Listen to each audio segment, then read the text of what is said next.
Hello guys, so I got another video for you guys. I'm gonna be reviewing let's see if I can get this in frame, the Yeston GT 730. Believe it or not, I've been looking for this card for a while. I'm gonna be working on my tech channel a little bit more. My main channel is gonna have a little bit of everything, kind of like a conglomerate of just about everything. But this channel, well, my tech channel is gonna be all about tech. So yes, this is the Yeston Pro Series GT730. Um, so I believe it's a Chinese brand. It's one of those ones that aren't really talked about as much. They make like niche cards that if you're into like anime and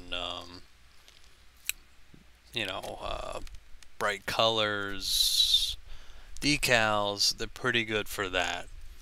What I did notice, I mean, this is pretty bare bones. This is pretty bare bones all around. But what I do notice is what caught my eye originally was it was a single slot. Um, single slot.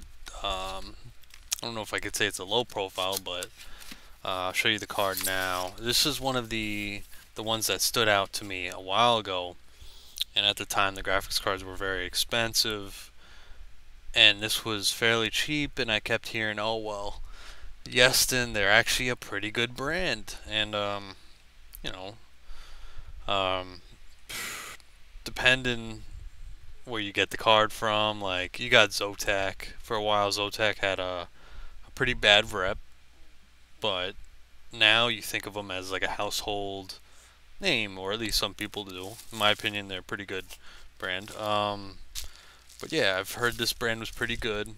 I haven't seen many videos on them actually. I was actually looking for this direct card to see if anyone had any benchmarks on this card exactly, and I can't find any benchmarks on it. So I was thinking maybe I'll do a benchmark with this one. I'll test this one out for you guys. Just see kind of what it's like. Like I said, I'm kind of collecting these cards right now. Collecting Yeston. I'm collecting the older cards, but this isn't too old. But yeah, I'm collecting the ones I like. If they look cool, or if they had some meaning, if I've ever owned that card previously. Like, I want to get my hands on a R9 270. Wasn't the best card of its time. It was actually pretty weak at the time, but um, even now it's pretty bad. But the R9 270, it was buggy at the time when I was using it. So I'm pretty sure right now it's probably better. It's just not able to play the games as good as graphics as you want it. But yeah, we're still talking about the Yeston. This is it here. Look at that. I've been looking for one of these for years now. Now, for a GT730, it's got a little shine to it. This is pretty good.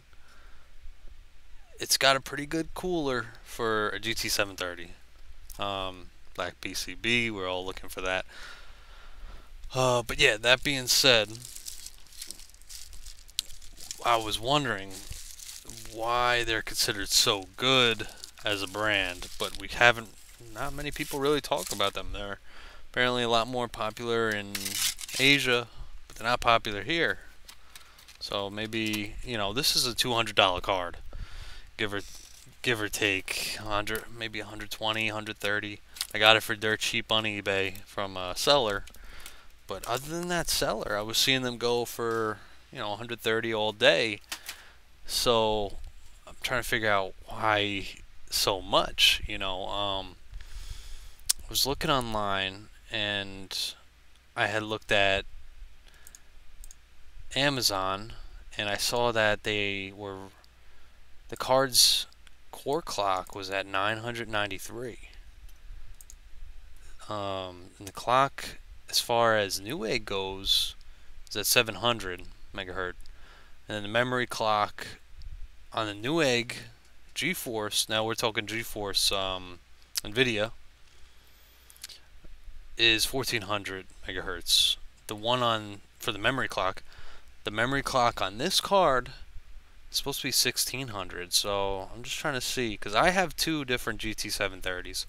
One's a low profile. This thing's about this big. Um, the fan's pretty shot. It works. I have a review on that card, I believe on my channel as well. But why? I'm trying to figure out why they're so well renowned. Why I've heard so many good things about them. So maybe we could see with this GT 730, maybe they really turn this card around. Like with a little extra clock, you think we could actually play some semi-decent titles? I mean, the GT 730 is not a high-end card by any means. It's good for like 2014 and under games, but man, I didn't even think about that. I liked the look of it. I thought they were good. I knew they were a pretty good brand, but now we're looking at a different clock. So yeah, that being said, we still got a low profile. Um, doesn't require any additional power, so that's good. Yeah, so next thing, part two, we're gonna have the gameplay, and then we're gonna go head to head with the GeForce GT 730. All right. Thanks again for watching, everybody. This was just a brief overview of what my next video will be. Hopefully, I'll have that out very soon. If not, I'll try to have it out on Monday. Thanks again for watching, everyone. If you guys can, please like and subscribe. I will be putting out more content like this. Hopefully, be putting out more cards. If you guys want to see a specific card, I mean, I've been seeing these waifu cards. They look pretty cool. They're a little expensive, but they look cool. But yeah, let me know. Even if you guys remember like a graphics card that you really like the look of, like the GTS 200 series. I've been looking at them. I'm like, wow, like they used to have decals and designs. Now it's just you got a brand new car and a graphics card. Pretty much what I'm seeing out of that. But yeah, thanks again, everyone. Enjoy the rest of your weekend.